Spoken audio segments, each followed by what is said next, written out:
এই সূরাটি শোনার সাথে সাথেই চারদিক থেকে খুশির খবর আসতে শুরু করবে। এই সূরাটি মূলত তারাই শুনবেন যারা খুবই অভাবে আছেন, কষ্টে আছেন, কোনোভাবেই যাদের মনের আশা পূরণ হচ্ছে না, যারা গরিবি দূর করতে চান, ঋণ পরিশোধ করতে চান, এবং যারা চাকরি হারিয়ে দিশেহারা হয়ে পড়েছেন, কোনোভাবেই কোনো মাধ্যম খুঁজে পাচ্ছেন না। আজকের এই গুরুত্বপূর্ণ সূরাটি শুধুমাত্র তাদের জন্যই। কষ্ট করে সূরাটি আপনারা মনোযোগ দিয়ে প্রথম থেকে শেষ পর্যন্ত শুনুন।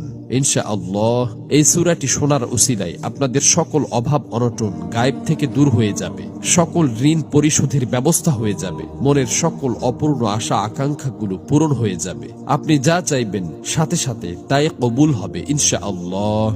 প্রিয় বন্ধুরা, আল্লাহ পাক চাইলে সবকিছুই সম্ভব। এজন্য আল্লাহ তাআলার কোরআন মাজিদের সর্বশ্রেষ্ঠ এই সূরাটি শুনতে শুনতে আপনার মনের সকল নিয়ত, মনোবাসনা ও জীবনের সকল চাওয়াগুলো আল্লাহ তাআলার কাছে মনে মনে দোয়ার মাধ্যমে তুলে ধরবেন। আল্লাহ চান তো মুহূর্তেই আপনার জীবনটা পরিবর্তন হয়ে যাবে।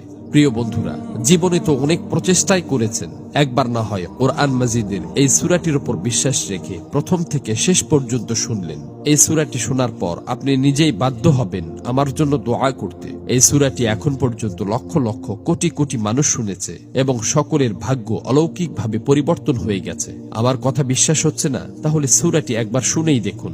এই সূরাটি মূলত কোরআন মাজিদের অন্যতম গুরুত্বপূর্ণ ও পাওয়ারফুল একটি সূরা। সূরাটি এ পর্যন্ত যতজন শুনেছে ততজনের সকল নিয়ত আল্লাহ তাআলা পূরণ করে দিয়েছেন। মনের ইচ্ছা পূরণের জন্য এই সূরাটি সর্বশ্রেষ্ঠ সূরা। আমি শুধু মুখেই বলছি না, সূরাটি শোনার পর আপনারা নিজেরাই প্রমাণ দেখতে পাবেন। এজন্য কোরআন মাজিদের উপর বিশ্বাস রেখে দ্রুত সূরাটি একবার শুনে নিন। ইনশাআল্লাহ সাথে সাথেই রেজাল্ট পাবেন। মহান আল্লাহর কাছে দোয়া করি, হে আল্লাহ, যারা যে নিয়তে, যে উদ্দেশ্যে এই সূরাটি সম্পূর্ণ শুনেছে এবং শুনবে, আপনি তাদের জীবনের সকল উদ্দেশ্য এবং মনের সকল আশা আকাঙ্ক্ষা গায়েব থেকে পূরণ করে দিন। আমিন।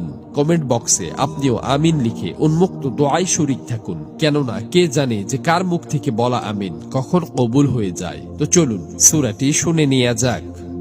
أعوذ بالله من الشيطان الرجيم. بسم الله الرحمن الرحيم. يا أيها الذين آمنوا أوفوا بالعقود. أحلت لكم بهيمة الأنعام إلا ما يتلى عليكم غير محل الصيد وأنتم حرم. إن الله يحكم ما يريد. يا أيها